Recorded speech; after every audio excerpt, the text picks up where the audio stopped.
और अब इसने राजस्थान की गवर्नमेंट, जहां कांग्रेस की गवर्नमेंट है, वहां पर भरतपुर के अंदर एक बहुत अच्छी स्टेटमेंट दी कि अगर हमारी मांगे नहीं पूरी होती तो हम 16 वो राज्यों की बिजली कटवा देंगे। जैसे कि पूरा देश इसके हाथ की कठपुतली है, पूरा कानून आईपीसी, सीआरपीसी और इलेक्ट्रिसिटी जो एक्ट है वो सब इसके जेब में रखे हुए हैं।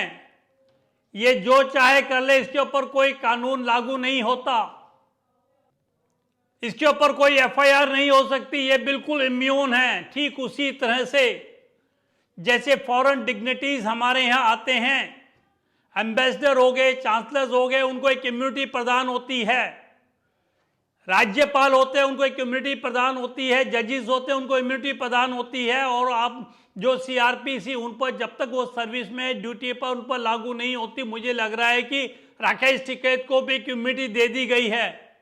Rakesh Tikait, but I always say Rakesh डकैत, not only Rakesh Dakat, but Rakesh Mahadakat. He is not a farmer. He hardly goes for tilling the fields. He is a trader, like other traders. Employees for cultivation and reap the profit of those products. He is a trader. Not only trader, but a big traders. ये राकेश टिकैत जो है, ये एक आम देश का किसान नहीं है, ये बहुत अमीर आदमी है जिसके पास सैकड़ों बीघे जमीन है जो बटाई पर चल रही है, और जो उपज पैदा होती है उसका प्रॉफिट ये ले रहा है। और इसका मकसद किसानों का हित नहीं है, इसका मकसद जो है वो इसका वेस्टेड इंटरेस्ट है। एमएस टिकैत जो इनके फादर थे और राकेश टिकैत में जमीन और आसमान का फर्क उसी तरह से जैसे कि उद्धव ठाकरे और बाला साहब ठाकरे में था। कहां बाला साहब ठाकरे और कहां उद्धव ठाकरे, इसी तरह कहां एमएस टिकैत जो इनके फादर थे और कहां राकेश टिकैत। उन्होंने अपने प्लेटफॉर्म पर कभी किसी पॉलिटिकल आइडेंटिटी को नहीं आने दिया। एक बार गलती से कोई कांग्रेसी चढ़ गया था लीडर उनके, और वो प्लेटफॉर्म छोड़ के नीचे आकर बैठ गए थे। उन्होंने कहा था हमारे किसानों में इतना दम है, हम किसी पॉलिटिकल सपोर्ट के बिना अपना मकसद अचीव कर सकते हैं। He had that much followings. और राकेश टिकैत, पहले इन्होंने लेफ्टिस्ट का साथ लिया, खालिस्तानी का लिया, कट्टर इस्लामिक फोर्सेस का लिया, कांग्रेस का लिया। जब इससे भी बात नहीं बनी, इन्होंने पूरे विपक्ष का आह्वान किया, come and support me. Why? Because the ordinary farmers had betrayed him. Why? Because he had betrayed them. सरकार के 12 बार नेगोशिएशन की टेबल पर जाने के बावजूद ये उन कानूनों में एक भी कमी नहीं निकाल सके। इन्होंने एक ही रट लगा रखी थी कि साहब इन कानूनों को वापस लो, इन कानूनों को वापस लो।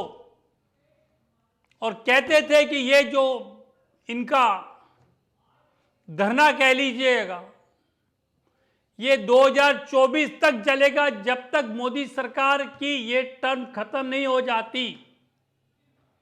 इससे साफ जाहिर था, और बल्कि है, कि Rakesh Tikait is not interested in the welfare of the ordinary farmers of this country or the 3 legislation brought by the Union of India in favor of the farmers. He is there as a tool in the hand of the opposition and other anti-national parties who want to destabilize the government, who want to create unrest in the country with the support of anti-nationalists, with the support of the enemy of these countries, with the support of the आड़तीस, जिसे हम commission agents बोलते हैं, जिनका काम किसानों की उपज को मार्केटिंग बोर्ड के अंदर कमेटीज में बेचना और उसके ऊपर कमीशन रखना। कुछ कमीशन 1 नंबर से लेते हैं, कुछ 2 नंबर से खाते थे, और वो जो किसान का पैसा होता था वो पता नहीं कितने समय के बाद देते थे, और ब्लैंक पेपर पे उनसे साइन करा करके उनको हमेशा अपने नीचे दबा के रखते थे। ये राकेश टिकैत इन आड़तियों का माउथ स्पोक्समैन है। इसने एक नहीं, पहले बंद, फिर रोड ब्लॉक, फिर ब्लैकमेलिंग, फिर पॉलिटिकल मड स्लिंगिंग, टीका टिप्पणी जिसे कहते हैं झूठी फेक न्यूज, ये सब हथियार इसने चला लिए। इसका कोई भी हथियार कारगर नहीं पहुंचा। इसने खालिस्तानियों से मिलकर के, उस एंटी नेशनल फोर्सेस के साथ मिलकर के जिसमें जिहादी इस्लामिक एलिमेंट्स थे और कम्युनिस्ट के एलिमेंट्स थे, हमारे देश के राष्ट्र ध्वज को फिकवा करके उसके अंदर एक पर्टिकुलर रिलीजन का झंडा लाल किले पर फहराया, और 400 से 500 जो पुलिसकर्मी घायल करवा दिए, पर इसकी आंख में एक भी बाल नहीं था, शर्म इसको नहीं आई, लेश मात्र भी। इसने कभी उन पुलिसकर्मियों के हताहत होने पर कोई रोष नहीं किया। देश की अस्मिता जो झंडा, उसकी बेइज्जती के ऊपर इसने कुछ नहीं बोला। और तो और उसने ये कह दिया कि ये जो कांड हुआ था ये सिर्फ बीजेपी वालों ने किया है इस किसान आंदोलन को बदनाम करने के लिए। राकेश टिकैत एक ऐसा आदमी है जो अपनी पब्लिसिटी के लिए, अपने स्वार्थ के लिए किसी भी सीमा तक जा सकता है। इसके ऊपर कोई रोक नहीं है, उसके ऊपर कोई भी ऑफेंस या कोई भी सेक्शन सीआरपीसी आईपीसी की लागू नहीं होती, या वो इतना वीआईपी बन गया है, इतना पावरफुल बन गया है कि हमारी जो सेंट्रल गवर्नमेंट है, अमित शाह जी हैं, उससे इतना डरते हैं, और सभी स्टेट की पुलिस से डरती है कि उसके खिलाफ कोई एक्शन नहीं ले सकती। या तो ये पोजीशन है, ये वो हालत इसकी है। दोनों में से कुछ तो सच्चाई होगी। इसी कारण से ये 4 महीने से ऊपर हो चुके हैं, और अब तक जो मुंह में आए बकवास करता है, जो मुंह में आए बोल देता है, चाहे वो देश की खिलाफत में हो, चाहे कानून का खिलाफत में हो, चाहे किसी चीज में भी हो, इस पर अभी तक कानून का कोई शिकंजा नहीं कसा गया। जिस दिन शिकंजा कस जाएगा उस दिन इसकी बोलती बंद हो जाएगी कि गुजरात गवर्नमेंट को बीजेपी के क्लची से हटाना है, निकालना है बाहर। और बड़े जोर शोर से वहां इन्होंने पब्लिसिटी की थी। रिजल्ट क्या हुआ? बीजेपी फिर थंपिंग मेजोरिटी के साथ में जीत कर आई, परंतु इसको कोई शर्म नहीं आई। उसी बेशर्मी के साथ अब भी भौंके जा रहा है, भौंके जा रहा है, भौंके जा रहा है।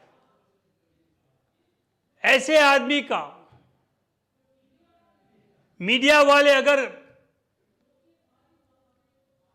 कोई इसको इंपॉर्टेंस देते हैं